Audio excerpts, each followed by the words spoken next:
¿Qué pasaría si algo estuviera escondido en el fondo de tu casa? No algo vivo, sino algo que había estado gritando en silencio durante años. Una muñeca, que no estaba destinada a ser jugada, sino destinada a enterrar la verdad. En esta historia, un juguete de aspecto inocente, sacado de una vieja chimenea, no solo llevaba polvo, o una verdad olvidada, que una vez rompió una aldea. ¿Estarías dispuesto a escuchar lo que tenía que decir? Era una de esas tardes inquietantemente cálidas de septiembre, en Elbridge Hollow, donde el aire, aunque dorado y dulce, parecía tararear con una tensión invisible, como una respiración retenida durante demasiado tiempo. Las rosas, a lo largo de la pared oeste rota del jardín de la señorita Agatha Brenley, florecieron obstinadamente a la luz que se desvanecía,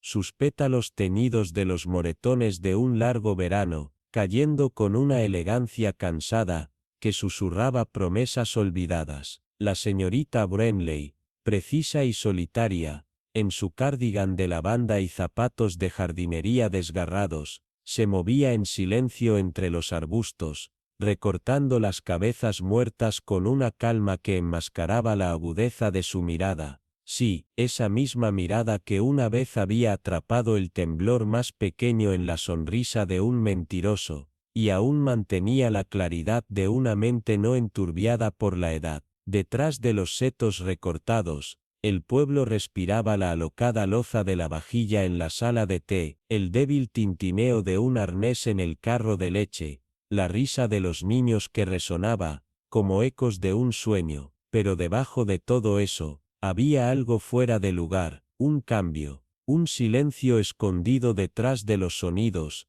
como si el pueblo mismo estuviera escuchando. Esa mañana, por primera vez en más de 2 décadas, las persianas azules descoloridas de Thornberry Cottage estaban abiertas permitiendo que la fuerte luz de otoño se filtrara en las habitaciones, pesadas de polvo, como un fantasma de ganado perdido hace mucho tiempo. La casa se había quedado vacía desde la tragedia de Ashburne, inquieta, no amada y en gran parte, no expresada, pero ahora, tenía un nuevo inquilino. Evelyn Carr, joven demasiado compuesta, con vocales londinenses recortadas que se sentían aprendidas, en lugar de nacidas. Su llegada había sido tranquila, solo un taxi negro solitario que se detuvo al amanecer, un baúl maltratado, una cartera de libros viejos, y unos ojos que nunca se encontraban demasiado tiempo con los tuyos. Saludó a los lugareños con calidez cuidadosa,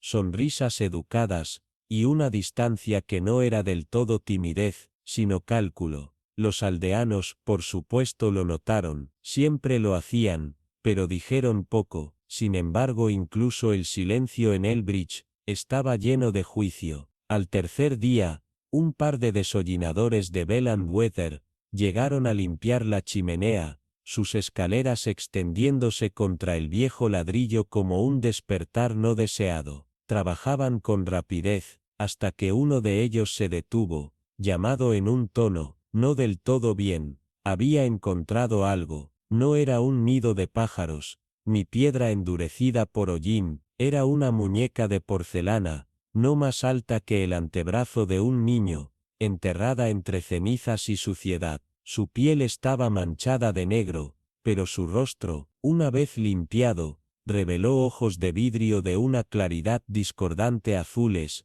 brillantes sin parpadear. El vestido de la muñeca, chamuscado y opaco por el tiempo, aún tenía la débil impronta de rosas bordadas en hilo de seda rosa, y el aroma, una mezcla extraña y acre de humo, lavanda, y algo cobrizo, le ingería como si se negara a ser olvidado. Evelyn se rió débilmente cuando le entregaron la muñeca, alegando que tal vez un niño la había escondido hace décadas, pero sus dedos temblaron ligeramente, y sus ojos se demoraron demasiado en su rostro antes de envolverla en lino y colocarla en la repisa, como si sellara un pacto que no había aceptado. Pero en Elbridge, la palabra se extendía como fuego en trigo seco. Al atardecer, los susurros ya habían llegado a la vicaría y a la oficina de correos, a raíz de los tonos silenciosos de la viuda Grail. Esa casa recuerda, ya sabes, no todo se quema. Y luego vino el té en el jardín del vicario, una reunión gentil de sonrisas envejecidas, y pastel de esponja desvaído. Evelyn, quizá intentando agradar, trajo la muñeca con un comentario burlón, colocándola junto a las tartas de mermelada como una baratija excéntrica. En el momento en que Marta Dorsley, antes partera, ahora encargada del lino de la iglesia, la vio, su expresión se derrumbó en algo crudo y primario. Se congeló, el color drenando de su rostro como si algo dentro de su alma se hubiera abierto. Su taza de té cayó, y se hizo añicos. Su voz se rompió en un susurro. Una sola palabra, Ashburne, antes de que sus rodillas se doblaran, y se desvaneciera al suelo. La habitación estalló en movimiento, gritos, ventanas que se abrían, alguien buscando sales olorosas, pero incluso al ser reanimada, los ojos de Marta no se apartaban de la muñeca, volvían a ella como los de una prisionera, hacia su carcelero. La señorita Brenley, aún sentada, aún compuesta, observó todo con una expresión constante e ilegible. Ella había conocido el nombre de Ashburne, sabía lo que había sucedido en Thornberry Cottage, y sabía, con una vieja certeza que temblaba en lo más profundo de sus huesos, que el pasado nunca permanecía enterrado, no en Elbridge, se demoraba en el hollín, en los susurros, en muñecas que miraban demasiado tiempo, y en los ojos de extraños que llegaban, sabiendo demasiado. A finales de septiembre, el cielo se desvanecía en los últimos tonos sobre Dunley Cross, y bajo ese dosel lavado en grises, cada casa parecía impregnada del aroma húmedo de los viejos recuerdos, desde las ventanas cerradas de la casa parroquial de Sycamore, hasta el césped cubierto de musgo detrás del monumento de guerra. Todo parecía querer hablar, pero no lo hacía, porque lo que rompía el silencio, era de ese tipo que parece arreglado, para gritar.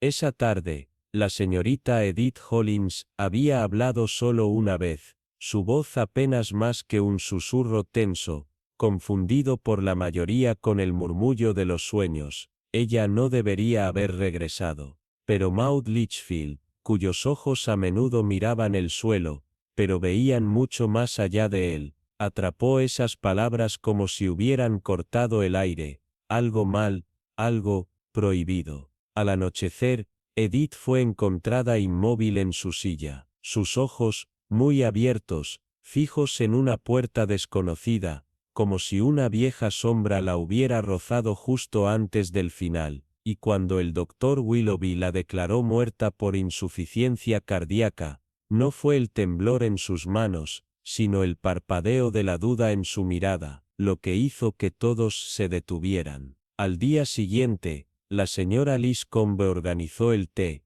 una de esas reuniones formales donde todo parecía perfectamente en su lugar, pero se sentía terriblemente apagado. El pastel de esponja era demasiado dulce, los sándwiches no tenían corteza, y la conversación se deslizaba como niebla antes de la tormenta, hasta que alguien mencionó Briar Hollow, y la habitación pareció encogerse, bajo un escalofrío invisible. Una muñeca, detrás del hogar, dijo Rowena Blaye, refiriéndose a una cuyos ojos vidriosos, debajo de una excelente red de grietas, todavía contenían algo envejecido e ilegible. ¿En conserva?, preguntó alguien. Oculta, respondió Constance Vale, una palabra fría que se alojó en silencio, y profundamente. Esa noche, Maud deambuló por los caminos del pueblo como una propia fantasma, pasando esquinas que llevaban viejos recuerdos como cortinas, hasta que se paró ante Briar Hollow,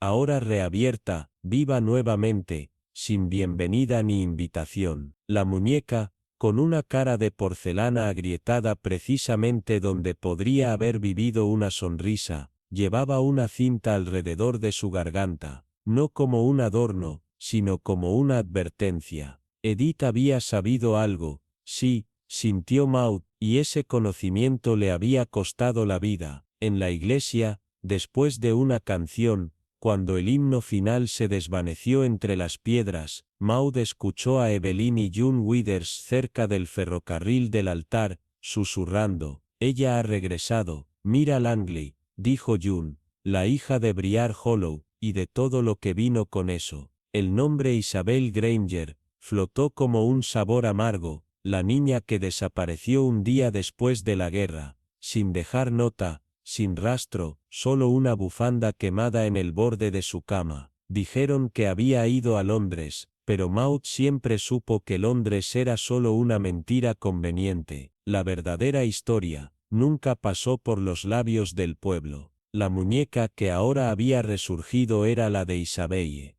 y cuando Mira la tocó, no era posesión, sino reconocimiento, como si le dijera algo recordándole algo enterrado. Esa noche, Maud se paró ante Briar Hollow, y vislumbró la luz de las velas que parpadeaba por dentro, y un trozo de papel, un nombre escrito sobre él, uno que nunca apareció en el monumento de guerra. Mira Langley, su cabello todavía fijado de la forma en que alguien, una vez, le dijo suavemente que lo hiciera, ahora vivía en la casa donde se había escuchado el último grito, y Maud, que no tenía miedo a los recuerdos que se arrastraban a través de los canales de aguas residuales, entendió esto no era simplemente una muñeca, sino un testigo. En Dunley Cross, no todos los recuerdos están enterrados debajo de las flores, algunos continúan ardiendo debajo de las piedras calificadas, nunca arrojando luz, solo esperando que alguien regrese. Y cuando lo hacen, el pasado ya no se contenta con permanecer en silencio. La niebla había llegado al final de la tarde, gruesa y lenta, tragando los límites irregulares de Alder Granges, como una culpa olvidada que regresaba a casa. La casa estaba encorvada al final del carril, su chimenea inclinada como si escuchara, en secreto, cada susurro que aún respiraba entre las paredes. Ningún pájaro había rodeado su techo en días, no desde que llegó la carta, pergamino quebradizo, sellado en cera roja de sangre, matasellado por un pueblo que no había sido marcado en ningún mapa desde 1881. Florence Halbridge no había pronunciado una palabra desde que lo abrió. Ella simplemente se sentó allí, en su antigua silla de enfermería, inmóvil, los dedos temblando mientras rastreaban el borde bordado de un chal que nadie podía recordar antes, un chal manchado débilmente con algo más oscuro que el té. Miró al frío hogar como si algo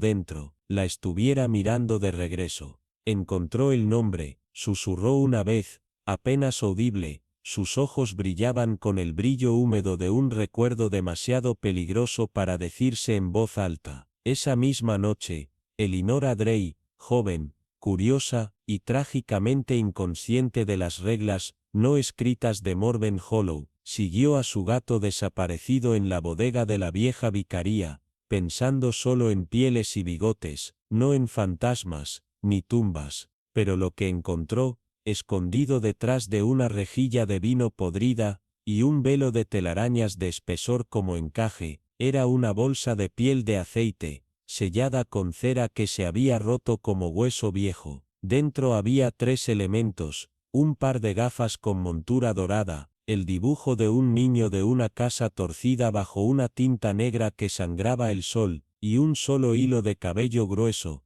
de color cobre, atado en el nudo de un marinero, demasiado largo para pertenecer a cualquier niño, y demasiado salvaje, para haber pertenecido a Florence. El aire en el sótano se enfrió, y la vela parpadeaba azul. Por la mañana, la campana de la capilla sonó una vez, no para adorar, sino para advertir. Nadie la había tocado. La señora Albridge, la viuda que no había dejado su cabaña en 9 inviernos, fue vista descalza en el rocío de pie bajo el cementerio, vistiendo el abrigo militar de su hermano y murmurando: «Ella ha vuelto, la que enterraron sin un nombre, la que intentamos olvidar».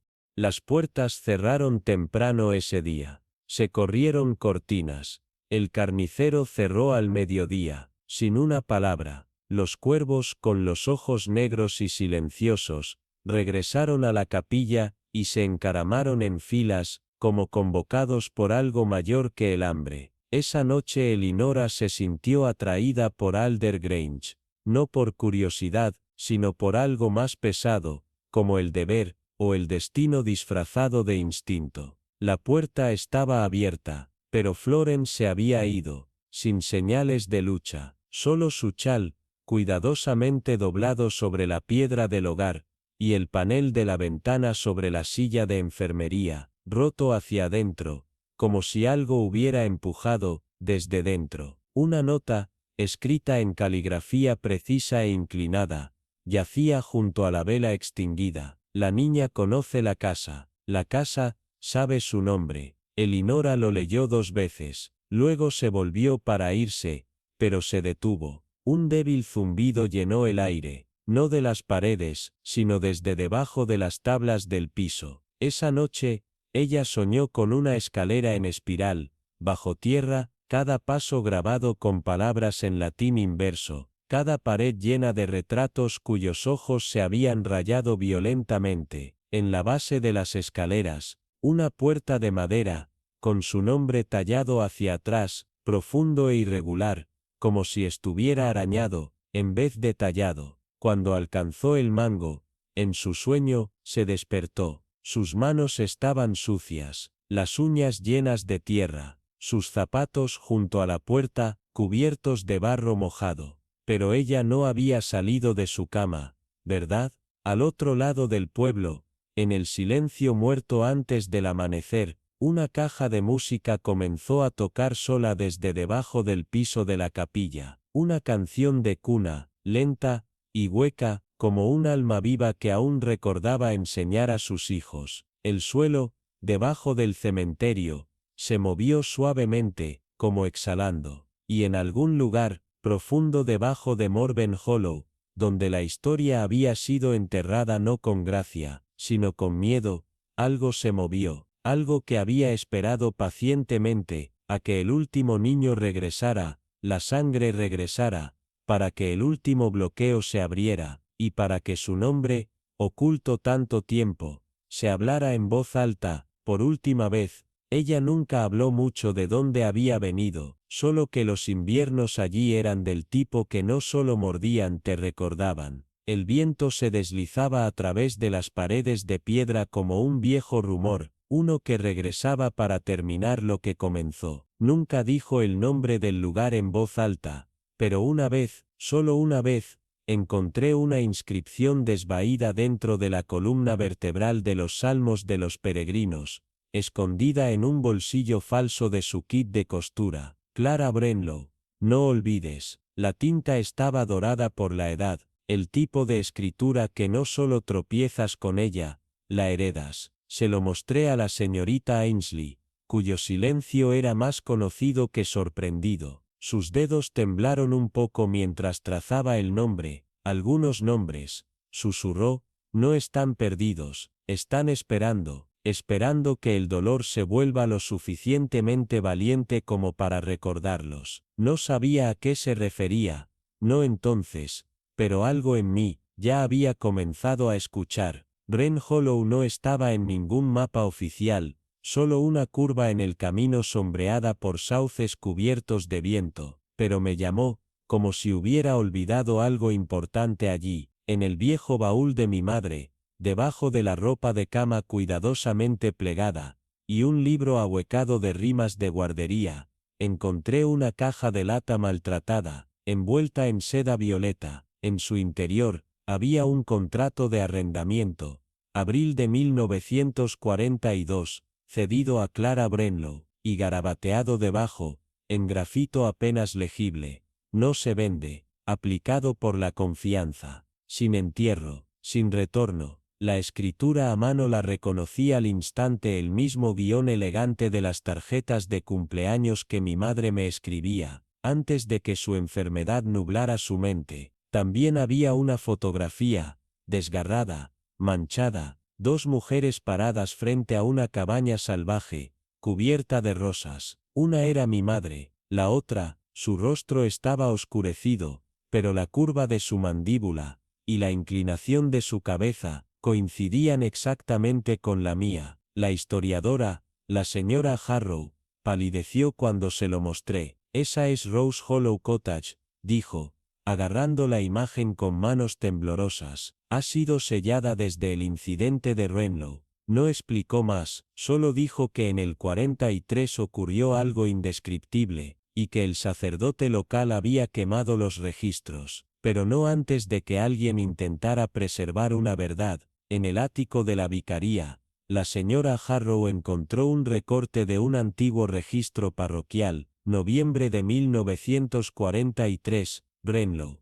Entrada retenida, correspondencia silenciada, infante sin nombre, sin bautizar, sin entierro, no casado, no llorado. Llevé el papel a casa y lo dejé en el alféizar de la ventana. Esa noche, las rosas florecieron, pétalos rojos gruesos contra ramas secas de invierno. No habían florecido en décadas. Los aldeanos decían que la tierra había muerto, que no cantaban pájaros allí, pero cuando me paré en el jardín de la cabaña, al anochecer, escuché un zumbido suave, una canción de cuna que no había escuchado desde que era un niño. Cuando regresé a mi habitación, los salmos de los peregrinos habían caído del estante, y se habían abierto a una página que nunca había leído antes. Los márgenes estaban firmados, en escritura fresca.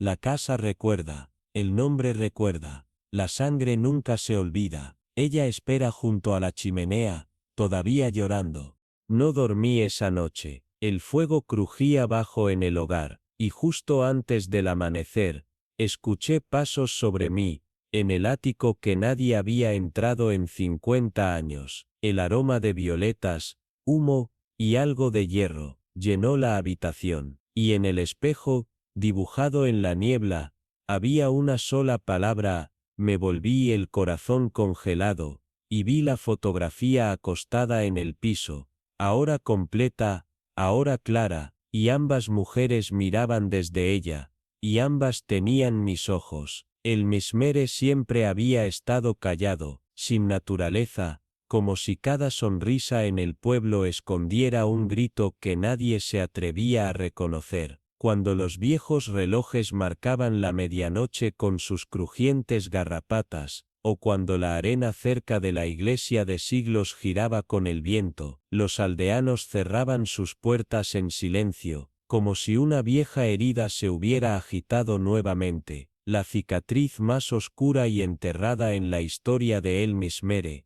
era la escuela Briarwood, un lugar consumido por el fuego en 1948. Todavía parecía demorarse en los recuerdos de las personas como un aroma que nadie podía lavar. La señorita Elspeth Dorr, ahora de 94 años, fue la última testigo viva del día en que Isobel Langley desapareció. Isobel, una chica cuya voz parecía hecha de viento y luz, que hacía que las paredes de Briarwood cobraran vida cuando cantaba, pero un día, desapareció, sin sonido, sin rastro, dejando solo unas pocas páginas quemadas, y sobre ellas, garabateado con tinta temblorosa.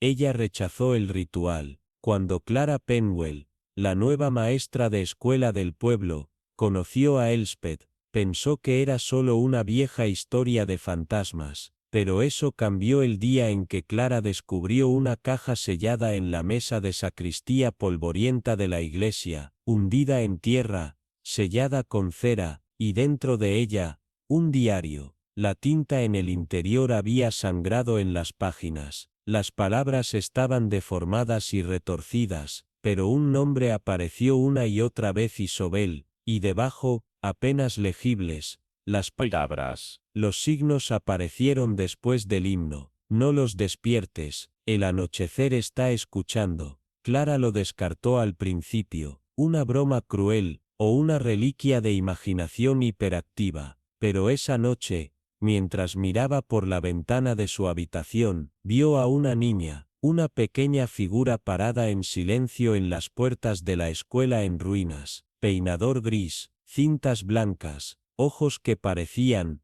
pausados como si el tiempo se hubiera congelado dentro de ellos. Al día siguiente, cuando Clara le dijo a la señora Holloway, la viuda del panadero, lo que había visto, la mujer se quedó en silencio, y solo susurró: «Deja que los durmientes duerman». No todas las voces están destinadas a ser respondidas. Perturbada, Clara buscó al señor Finch, el ex cuidador de la escuela, ahora un hombre demacrado y hueco, que apenas miraba por encima del suelo. Solo dijo: «Isobel escuchó algo, desde debajo de la capilla, como una lengua antigua, no amor, no oración, pero, llamando». Cuando ella se negó, la escondieron, pero el fuego no entierra todo. Después de ese día, Clara comenzó a escuchar una campana cada noche, una campana que no había tocado desde 1948, y una noche, bajo una luna pálida y sin nubes, cuando el mundo se sintió seco y sin aliento, Clara se encontró de pie en las ruinas de Briarwood, debajo del campanario destrozado, medio enterrado en la tierra. Descubrió una cartera de cuero, aborrecida por el fuego o el tiempo, como si se hubiera colocado allí solo ayer. Dentro, había una sola nota, pequeña y amarillenta, que decía: «No la recuerdes o te convertirás en ella». Y justo entonces, el viento dejó escapar un susurro frío detrás de ella, un leve sonido de rascado, como pequeños dedos que cepillan contra piedra. Clara se volvió lentamente, pero no había nada allí, solo el aroma de lavanda ardiente permanecía en el aire, y luego, débilmente, la voz de una niña alcanzó sus oídos, nerviosos, doloridos: «Estoy aquí, tú también viniste, ¿no, Clara?». Esa noche, la campana de Briarwood comenzó a volar, profunda, embrujada, temblando, con un sonido que parecía provenir de debajo del suelo. En sí, un sonido, solo escuchado por aquellos que han perdido algo, o por aquellos que están a punto de cruzar un lugar desde el cual nunca pueden regresar. Cuando el viento cambió en Tormorbuck, no solo revolvió las hojas ni sacudió las persianas viejas, despertó algo enterrado, algo que sabía de lilas secas, oraciones oxidadas y la amarga picadura de las canciones de cuna inacabadas. Los aldeanos no dijeron nada, pero todos lo sintieron: la pesadez que se arrastró en la médula de sus huesos, el silencio que cayó de forma antinatural justo antes del crepúsculo. La señora Edith Harrow, cuidadora de la capilla Tormorbuck durante más de 4 décadas, lo notó primero, no de ninguna gran manera, sino en perturbaciones tranquilas. El reloj de la sacristía se detenía siempre a las 3:17, su envejecimiento de gato gruñendo en Petit Corners, y el libro mayor parroquial volteando sus propias páginas en la noche. Ella confió solo una vez, y solo de pasada, a la señorita Adeline Greaves, la calma tranquila con una columna vertebral de acero, conocida más por su silencio que su discurso, y cuyos ojos a menudo se demoraban en cosas que otros no podían ver. «No es la cosa en sí misma», susurró Miss Greaves mientras cosía el hilo carmesí a través de un mosaico de colores de luto, «sino su sombra, y las sombras recuerdan». Cuando el estado de Sir Felix Rowley reabrió debido a una cláusula vinculada a la desaparición de su único hijo, Benedict, 3 décadas antes, Miss Greaves fue convocada, no por sentimiento, sino porque una vez había entrenado al niño y fue el último en verlo la noche que desapareció debajo de una luna que se negó a brillar.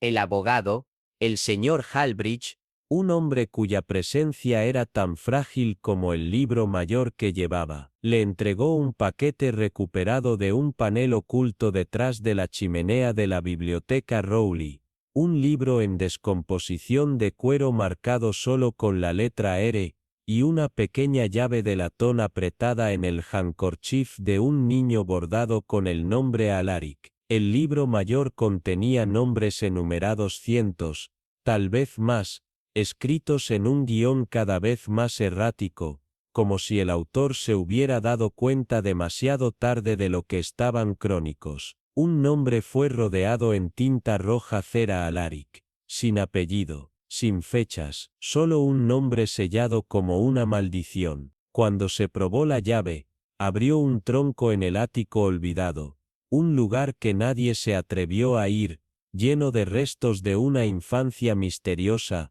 una venda en terciopelo soldados de madera cubiertos de polvo, y un viejo fonógrafo con un cilindro agrietado ya en su lugar. Jugó el silencio al principio, pero, precisamente 4 minutos y 37 segundos después, la voz de un niño susurró a través de la estática, sin aliento y temblorosa. Se suponía que no debía escucharlo, pero lo hice.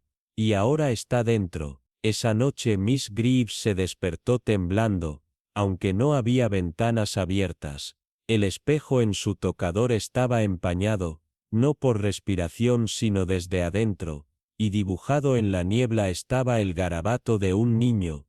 Encuentra el himno. A la mañana siguiente, la esposa del vicario encontró que todos los himnos en el armario de música habían desaparecido, salvo uno, colocado a propósito en el centro, su tapa húmeda y rizada, con una página arrancada oculta por dentro. En él, una nota fechada en 1901 decía: la melodía los agita, no la juegues al anochecer, no la tararees cerca de los espejos, y nunca nunca sola.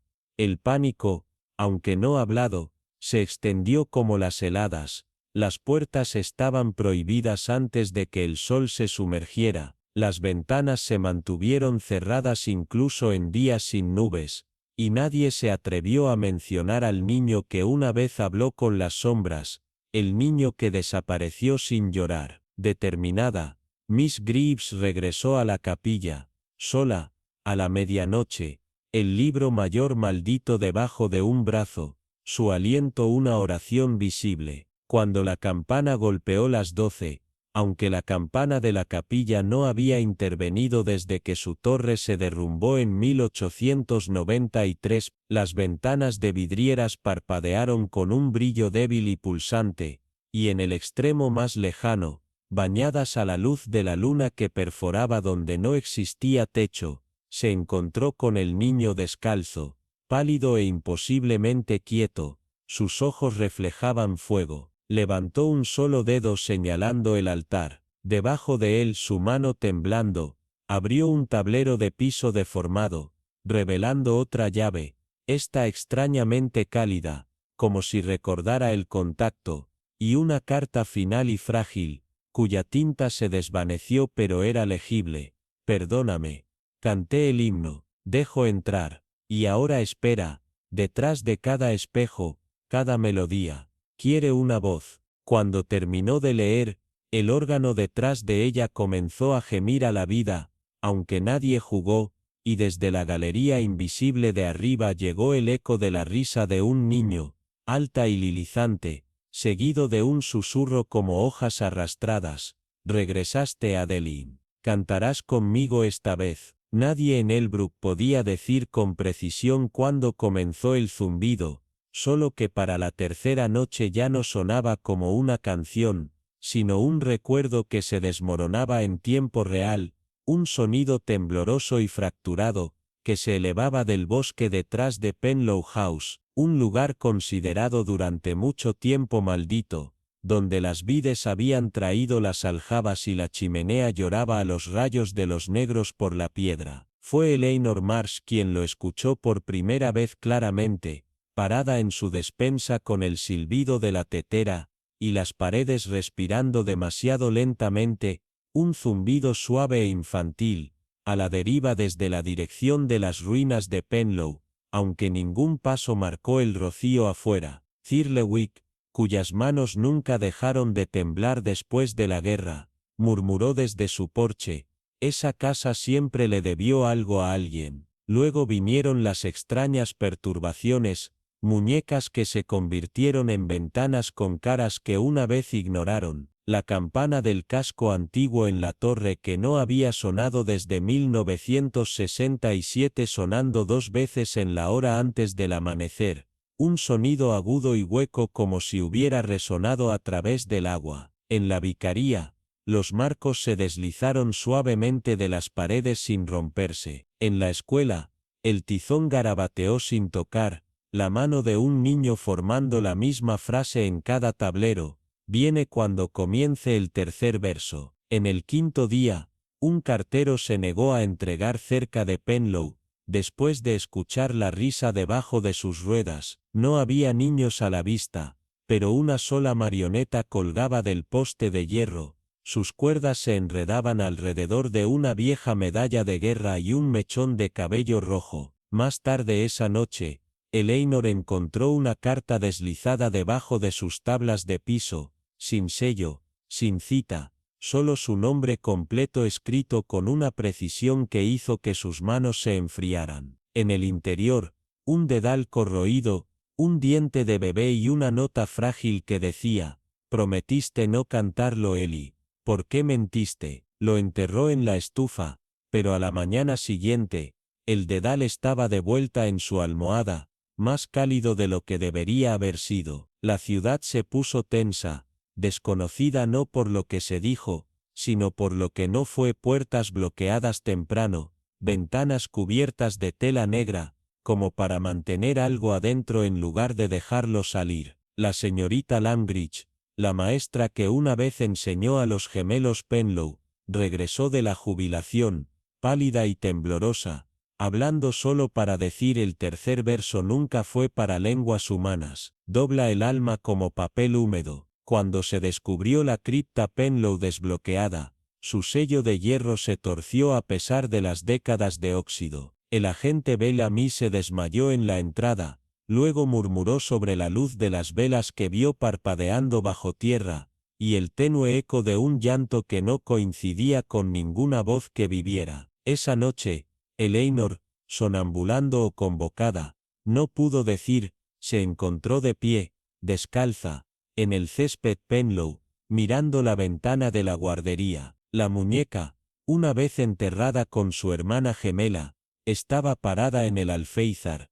Su cabeza se afligía ligeramente, brazos extendidos, sus ojos de vidrio recién pintados, labios ahora cosidos con un hilo de oro fino. Detrás de ella, la caja de música que había enterrado cuando era niña, sellada con cera y culpa, tocó dos notas rotas una y otra vez, sin toque. El cielo sobre Elbrook no tenía estrellas esa noche, solo un bajo aliento de nubes y un silencio tan grueso que tragó grillos. Y luego, desde el ático de la casa de su infancia, una voz, alta, respiradora, temblorosa susurró: Eli, dejaste la puerta abierta. Al amanecer, la casa de Eleanor estaba encerrada desde el interior, sin signos de entrada forzada, sin rastro de ella, salvo una impresión poco profunda en el polvo del ático, un rastro de cabello de cobre que conducía a los aleros y una línea final grabada en su espejo,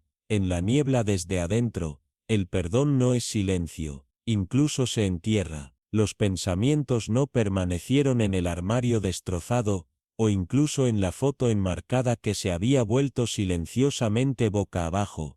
No, lo que turbinó a Eliza Harrow, lo que se enraizó en su médula como hierro frío, era la ausencia de caos donde debería haber habido algunos.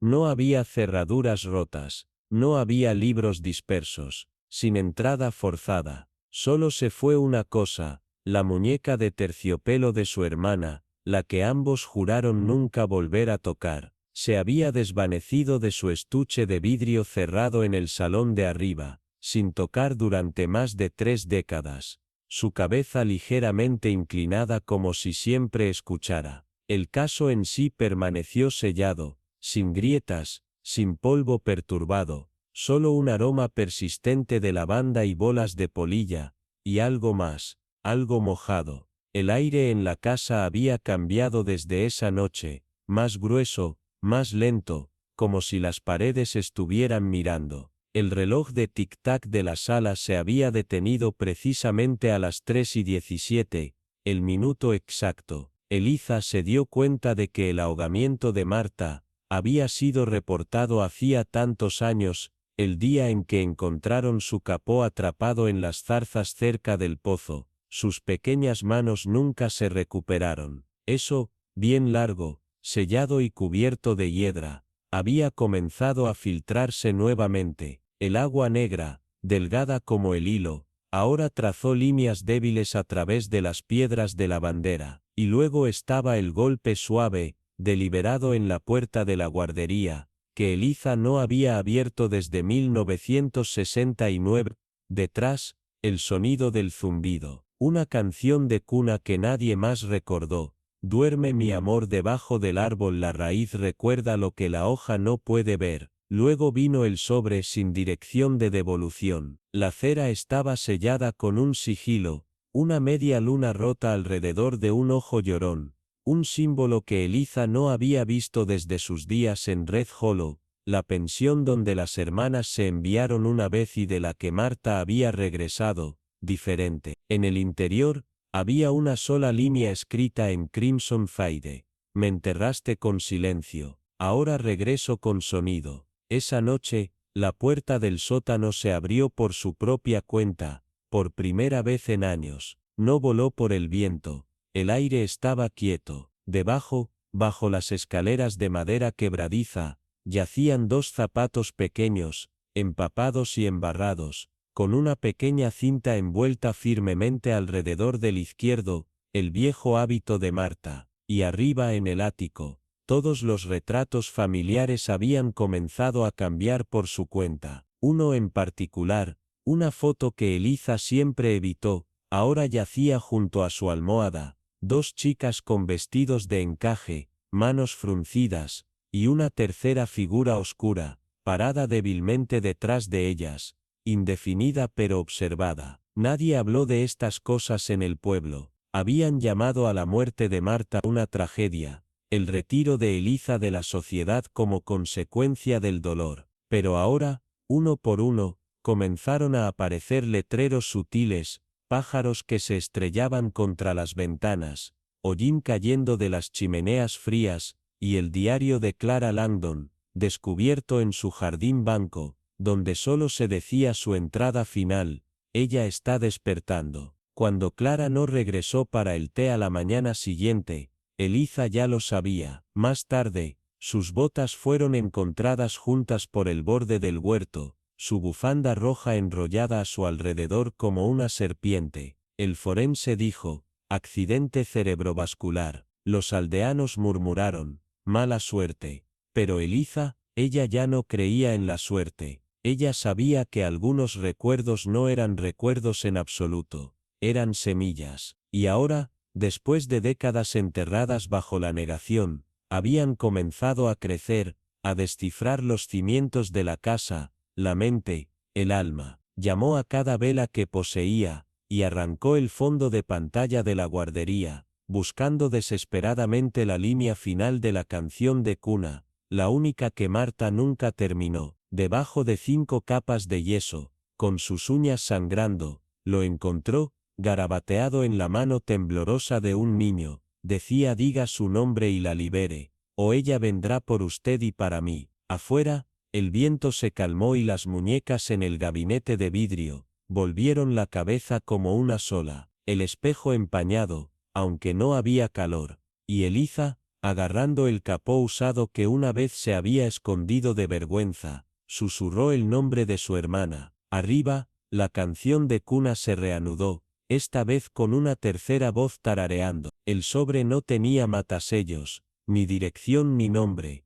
solo un ligero aroma de polvo y lavanda que no había adornado la cabaña Greyhaven en décadas. Eleanor Gray dudó antes de recogerlo del alféizar de la sala, donde la brisa no podría haberlo dejado. Sin embargo, allí estaba, doblado con precisión casi ceremonial, sellado con cera oscura e impreso, con un símbolo que no reconoció, una llave de hierro atravesada por un raven, las caminatas extendidas como si se pusieran a medias. Sus yemas de los dedos se hormigonaron mientras rompía el sello. Un recurso, un trozo de pergamino, sus bordes dorados por la edad, tenía una sola oración discordante garabateada con tinta irregular: nunca fue enterrada. Miraste en el suelo, pero ella subió. Las palabras rojaron su memoria hasta que una habitación medio olvidada susurró hacia atrás, el ático, cerrado desde 1952 poides,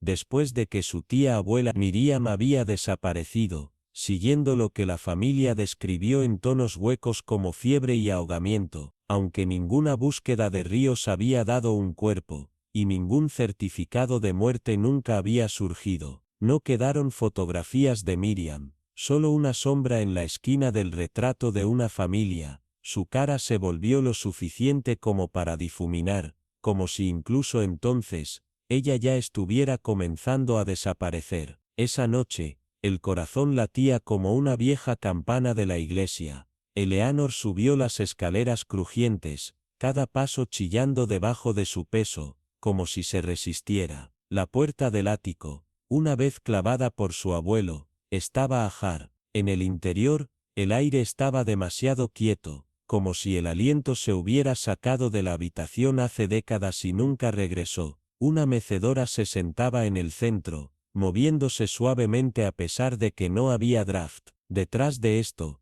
en la pared del haz inclinada, vio un mensaje, las mismas palabras de la nota, escritas en guión de espejo con una sustancia oscura que se tocaba al tacto, posiblemente hollín o sangre. Alrededor de la silla, yacía un círculo perfecto de juguetes viejos, sus ojos destrozados o pintados cerrados, todos se volvían hacia adentro. En el centro, un anillo quemado marcaba las tablas del piso, como si algo se hubiera quemado lentamente en forma de cuna. Temblando, Eleanor alcanzó un paquete de tela escondido debajo de una viga. Era un muñeco de cabello, el cabello, la boca cosida cerrada con hilo gris y su vestido diseñado con lo que parecía el dobladillo desgarrado de un vestido de bautizo. Afectado a su pecho había otro mensaje, desvanecido pero aún legible. No se ahogó, cantó, superada. Eleanor se tambaleó hacia atrás,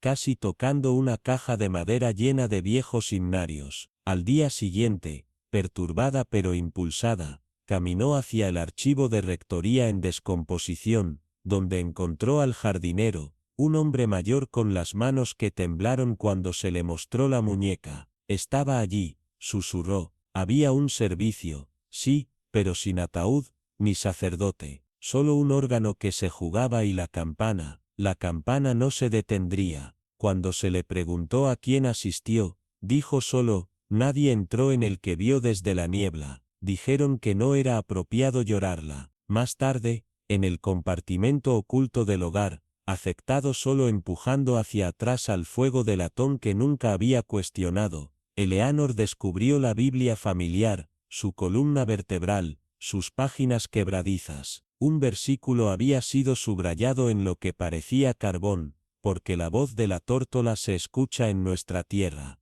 Debajo de él, un nombre Miriam, una vez escrita en suave cursiva, ahora rayada violentamente. Un temblor pasó por Eleanor. Miriam no había muerto. Había sido silenciada, borrada, posiblemente confinada en la casa que ahora gimió por la noche. Regresó al ático una vez más, esta vez armada con un espejo. Sosteniéndolo en la pared, ella leyó el mensaje nuevamente, báñala. Esa noche, todos los espejos de la casa se empañaron simultáneamente, excepto el de la antigua habitación de Miriam. Eleanor se puso de pie frente a él y vio su propio reflejo, solo que no la imitaba. Inclinó la cabeza primero, luego levantó una mano. Entonces besó una sola palabra a ella. De alguna manera, escuchó en sus huesos, recuerda. Y mientras estaba congelada, el ático crujió,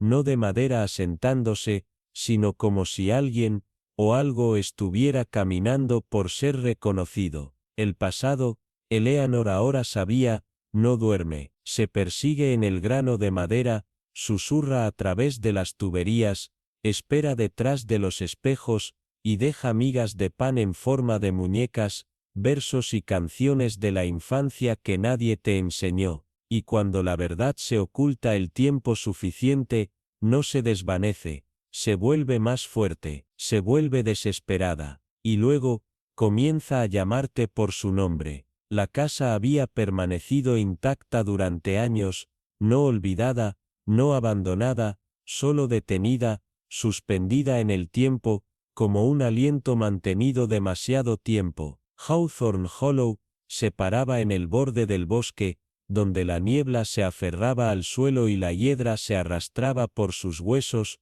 como si la naturaleza misma estuviera tratando de mantener el pasado dentro. Los aldeanos se cruzaban cuando pasaban sus puertas. No hablaban de eso directamente, solo en murmullos, como si la casa misma tuviera oídos. Se advirtió a los niños que nunca se acercaran, no por temor a lo que había dentro, sino por lo que podría recordarlos. En el interior, el fondo de pantalla se había pelado como piel rizada, los espejos estaban velados con polvo que se había asentado como cenizas, y sin embargo, los muebles permanecían exactamente donde habían estado hace décadas, como si alguien pudiera regresar en cualquier momento, o este nunca se hubiera ido realmente. La chimenea en el salón, alta, adornada, ennegrecida con la edad, no se había encendido desde el día en que Evelyn Blick desapareció, en el otoño de 1948.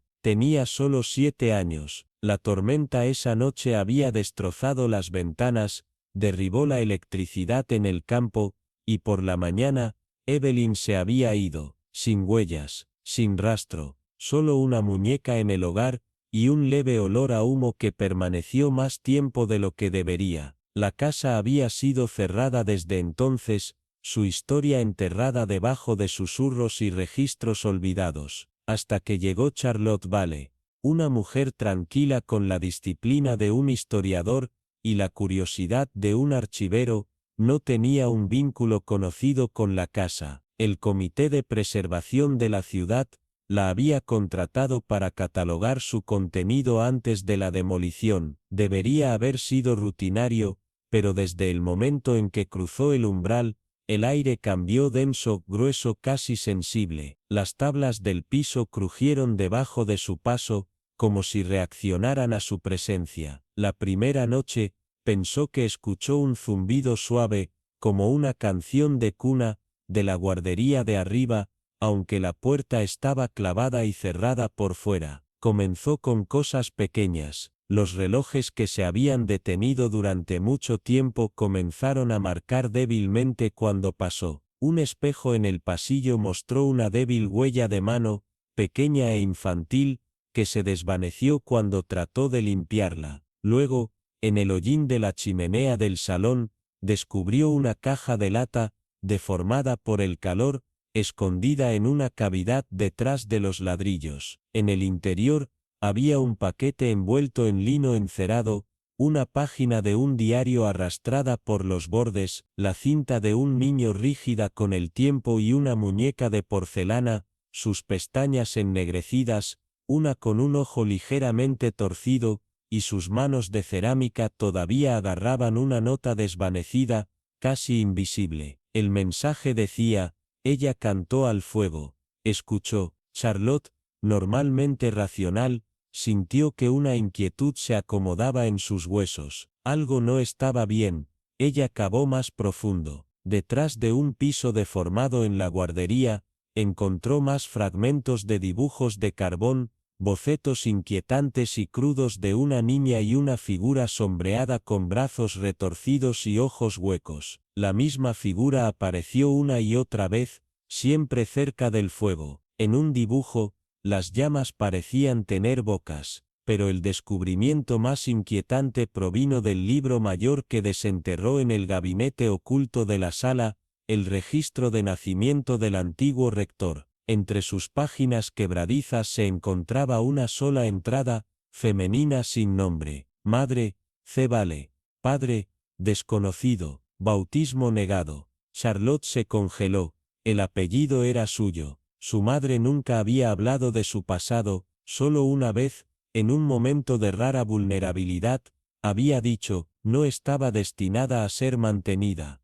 Eso no había tenido sentido en ese momento. Ahora lo hizo. Las piezas se alinearon con una precisión aterradora. Charlotte, No era solo un historiador asignado a The Hollow. La habían llamado aquí, no por coincidencia, sino por sangre. Ella era la hermana de Evelyn. Una había desaparecido, el otro había sido retirado, silenciado y colocado lejos de lo que sea encantado de ese lugar, y ahora, sin saberlo, ella había regresado. Esa noche, Charlotte volvió a colocar la muñeca en el hogar. En el momento en que tocó la piedra, el aire cambió, una frialdad se arrastró en la habitación, el incendio, muerto largo, se puso una vez, luego floreció en la vida sin pedernal ni pareja. Dentro de su resplandor parpadeante, las sombras bailaban de manera no natural, y en la llama, por solo un momento,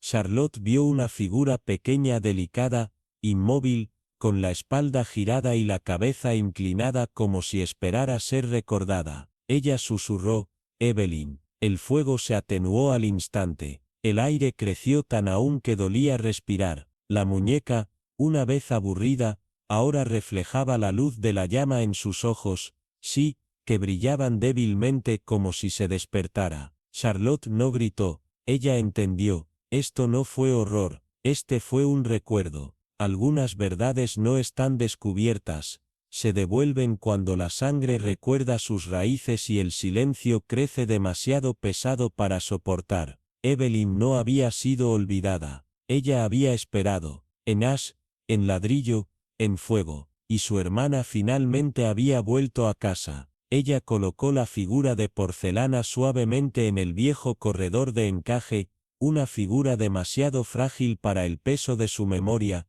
demasiado muda para los horrores que había presenciado, aunque pequeña, irradiaba algo extraño, como si sus ojos de vidrio pintado hubieran absorbido los ecos de gritos durante mucho tiempo enterrados dentro de los muros de piedra desmoronados de Rosemore Hall. Afuera, la tormenta se profundizó, la nieve barriendo las ventanas en patrones gruesos y giratorios, como el tiempo tratando de enterrar la verdad una vez más. Los dedos de Eleanor temblaron ligeramente mientras se cernían sobre su taza de té, con el aliento poco profundo, los ojos fijados en la muñeca que ahora se sentó como un testigo finalmente vuelto a la sala. Frente a ella, el inspector Cullen se inclinó hacia adelante, la luz de fuego parpadeante que lanzaba sombras debajo de sus ojos cansados. Su silencio dijo más de lo que las palabras podían. En la cabecera de la larga y tenue mesa,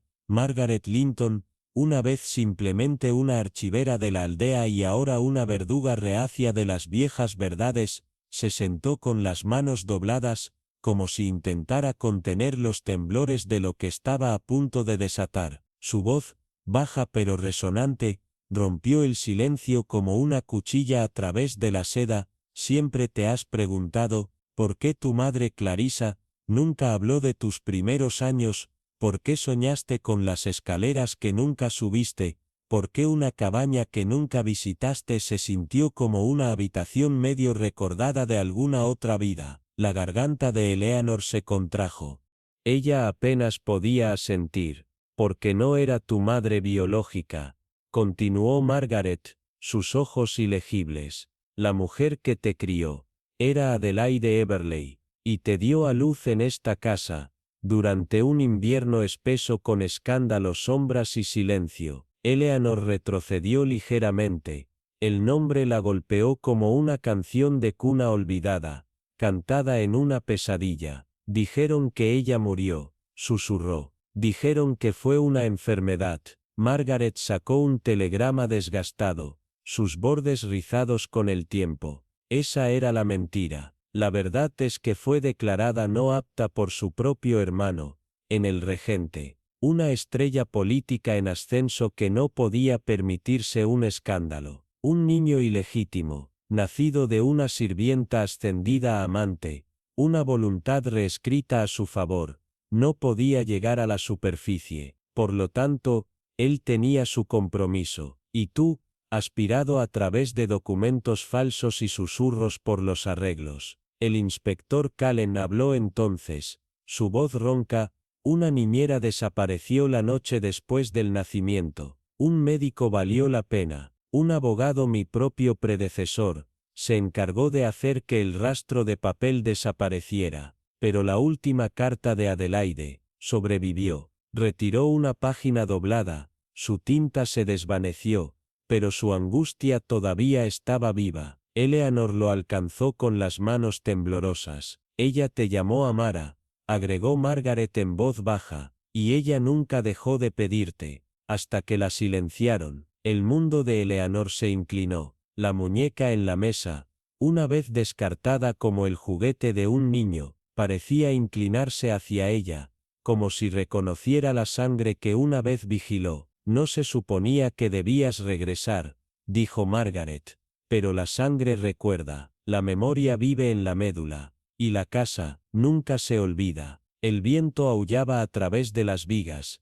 y en el pasillo lejano, una puerta se abrió sin mano cerca de ella. Callen continuó, el robo reciente, no fue robo, fue borrado. Reginald trató de recuperar la muñeca, para destruir el último vínculo físico entre usted y esta casa, entre usted y la mujer que borraron. Margaret asintió, pero no volviste por venganza, viniste buscando respuestas, y porque lo hiciste, el silencio termina esta noche. Eleanor presionó su mano hacia su pecho. Mi nombre, respiró, era suyo, es tuyo, afirmó Margaret, no prestado, no escondido, restaurado. El fuego apareció bruscamente, como si estuviera de acuerdo. Callen miró las llamas. Pensamos que el silencio era más seguro, dijo, pero el silencio alimenta la podredumbre, y la pudrición se extiende. Nadie habló. Las sombras a lo largo del fondo de pantalla parecían escuchar,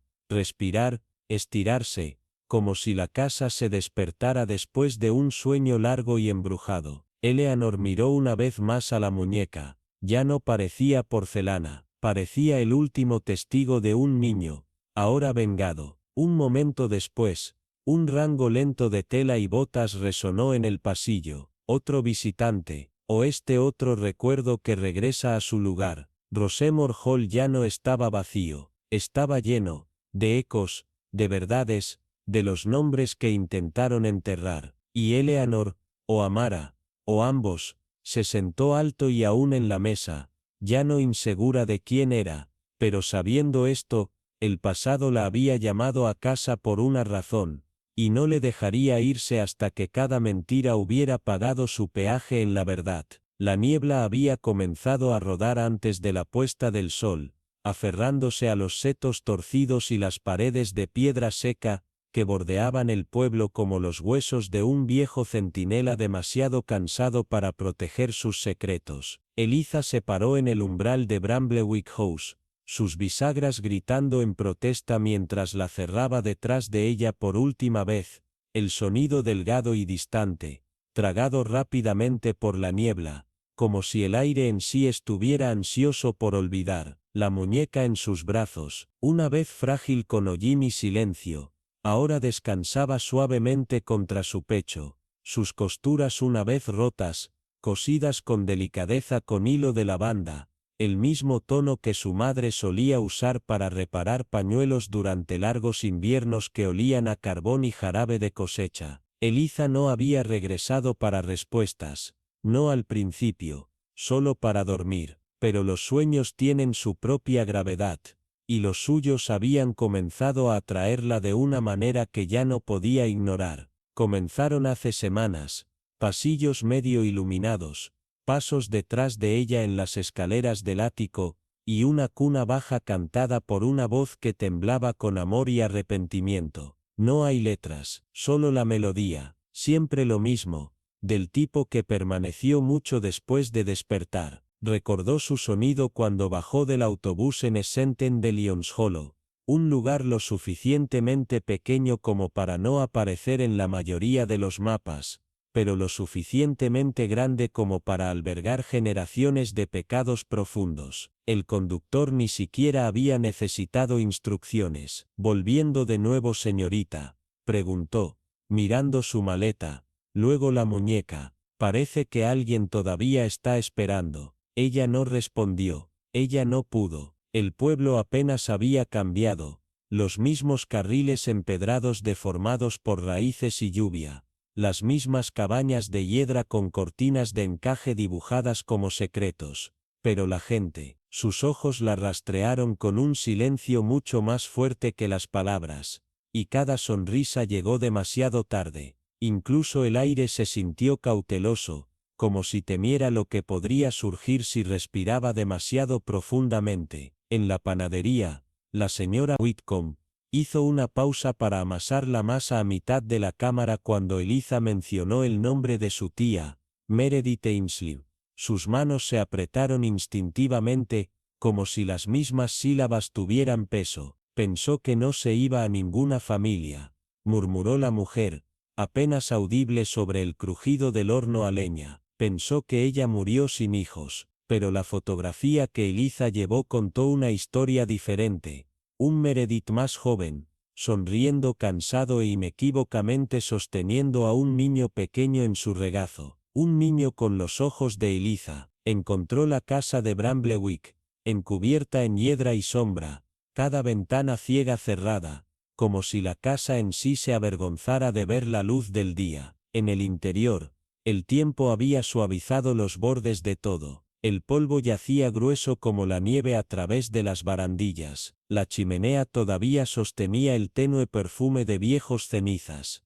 Pero fue la guardería la que la atraía, la única habitación que nunca había visto, siempre encerrada durante las visitas de su infancia. Siempre susurraba. Fue aquí donde encontró la muñeca, enterrada no en un tronco o en las tablas del piso, sino detrás de la chimenea misma, amurallada como algo maldito. El yeso dio con demasiada facilidad, casi como si quisiera ser violado. El interior no era solo la muñeca, sino un trozo de papel descolorido por el hollín.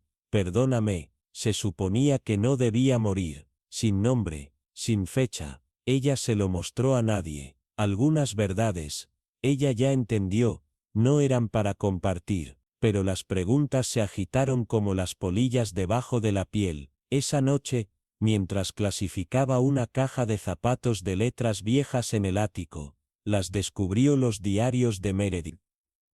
Las entradas se detuvieron en diciembre de 1949 Besiero, abruptamente, violentamente, pero el último la enfrió, el fuego no la tomó, fue el silencio después lo que lo hizo. Ella no podía dormir esa noche. La canción de cuna regresó, más cerca ahora como si se cantara desde el otro lado de la pared. Abajo, un espejo había caído sin causa. Un borrador que no se sintió como el viento besó la parte posterior de su cuello, y la muñeca, cosida ahora, descansando en el alféizar de la ventana, se había vuelto ligeramente hacia ella, aunque nadie lo había tocado. Ella visitó el cementerio al día siguiente. Ninguna lápida tenía el nombre de un niño conectado a Meredith.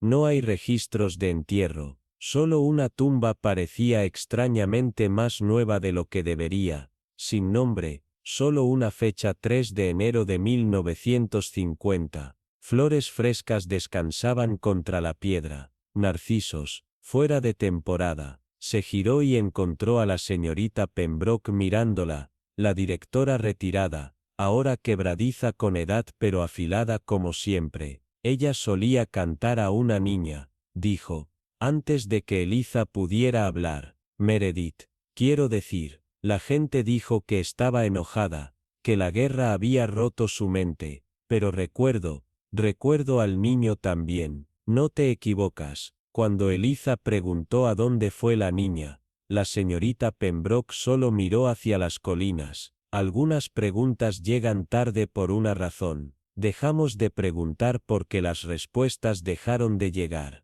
Pero Eliza no fue hecha para el silencio. Ella regresó a la casa y comenzó a cavar, literalmente, debajo del rosal que no había florecido en décadas. Lo encontró una caja cuero dividido con el tiempo, su cierre empañado, dentro un mechón de cabello rubio, un brazalete de un niño con cuentas desvaídas y un pequeño zapato carbonizado. Ella cayó de rodillas, no por el frío, sino por la abrumadora sensación de algo largo muerto finalmente respirando. Esa noche, ella soñó con humo, la mano de una niña pequeña golpeando detrás del ladrillo, Meredith gritando, y lamer fuego el fondo de pantalla. Ella despertó sollozando. Ella no se lo dijo a los demás. Ella empacó su caso por la mañana. Mientras esperaba en la puerta el autobús, la muñeca, envuelta suavemente en su chal, la señorita Pembroke se acercó por última vez. Encontraste más de lo que pensabas, dijo. Eliza asintió. Ella debe haberme amado, susurró. Dejar algo atrás. Ella lo hizo, vino la respuesta. Y le diste un lugar para aterrizar. El autobús llegó con un suave suspiro de frenos. Cuando Eliza subió a bordo, miró hacia atrás. La casa parecía más pequeña ahora, no solo desde la distancia, sino porque el peso que una vez llevó había cambiado. Al siguiente domingo, mientras las campanas resonaban en los tranquilos tejidos, la señorita Pembroke se sentaba junto a su ventana, una taza de té humeante a su lado. Ella no estaba pensando en la culpa, o justicia. Ella pensó en el tiempo, y cómo conserva lo que la gente intenta tan desesperadamente olvidar. Algunos secretos, reflexionó, son como cenizas en un fuego largo y frío, esperando solo que la respiración los agite. Miró hacia Bramblewick, donde las cortinas revoloteaban suavemente, aunque ningún viento soplaba. La chimenea también lanzó un hilo de humo, no humo de madera, no hoy, algo mayor, más triste. Algunas partes no son finales, pensó, son puertas, abiertas con manos temblorosas, y algunos fantasmas no buscan venganza. Solo recuerdo, Eliza no descubrió un asesino, descubrió algo mucho más frágil, un niño olvidado, un amor negado y un dolor enterrado no debajo del suelo, sino bajo décadas de silencio. Al restaurar la muñeca, al mantenerla de cerca, había honrado lo que otros se habían negado a nombrar, y al hacerlo, recordó a la aldea, en voz baja, que no todos los pecados son castigados por ley, algunos se curan solo por ser vistos. Sus pasos se desvanecieron, pero su eco permaneció. El viento lo llevó por los carriles, sobre las lápidas y a través de los agujeros de llave de las habitaciones cerradas. Un aliento,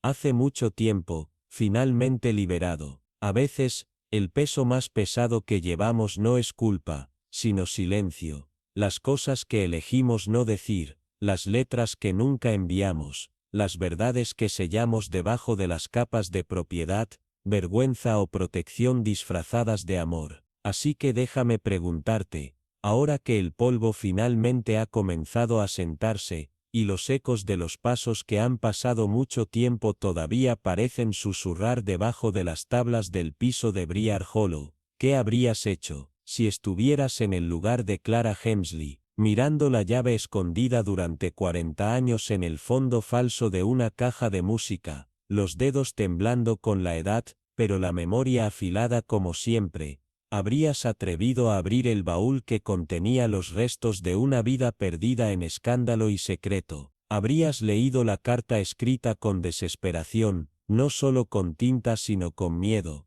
una carta que podría desmantelar legados y redefinir los nombres? ¿O habrías dejado que permaneciera intacta, confiando en que algunas verdades, como las viejas tumbas, deberían permanecer intactas? Y si estuvieras en el lugar de Eleanor, condenado no por sus propias elecciones sino por el silencio de los demás, habrías perdonado a los que no sabían y no dijeron nada, aquellos que te sonrieron todos los días, bebiendo té con manos temblorosas mientras tu vida se desenredaba en silencio por su conveniencia. Y Sir Alton, el remordimiento de un hombre moribundo supera las elecciones de su yo más joven. ¿Puede un acto final de apocalipsis limpiar los pecados de décadas? ¿O la honestidad demasiado tardía sigue con la mancha de la cobardía? Estas no son preguntas con respuestas fáciles, y tal vez ese es el punto. Tal vez el misterio no se trata de resoluciones limpias, sino de sentarse en la incomodidad de la ambigüedad,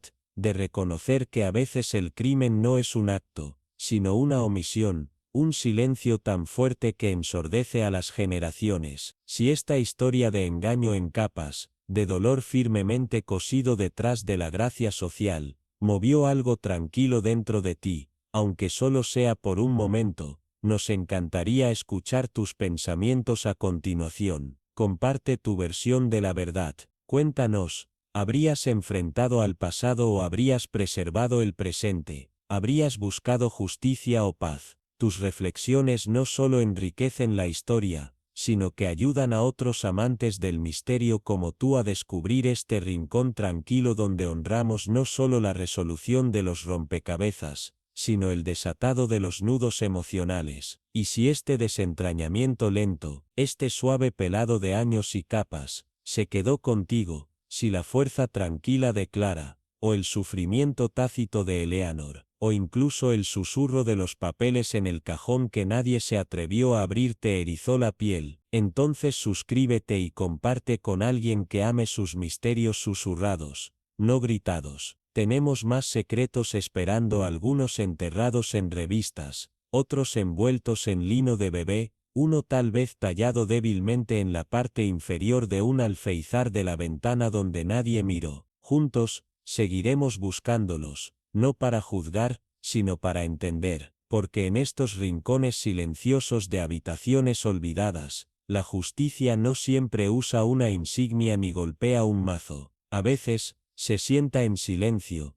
esperando que la persona adecuada escuche. Entonces, hasta que cambie la próxima sombra, el siguiente sobre se revele, el siguiente susurro se apodere de la brecha este versión, mantén tu té caliente, tus luces bajas y tu curiosidad, un poco más nítida que tu miedo, porque historias como estas no terminan, se demoran, como el perfume en una bufanda vieja, como el calor en una silla mucho después de que alguien se haya ido. Y recuerda, algunos misterios no gritan para resolverse, suspiran, largo, bajo y tarde, como una verdad que se esperó demasiado para ser escuchada, pero nunca olvidó cómo hablar.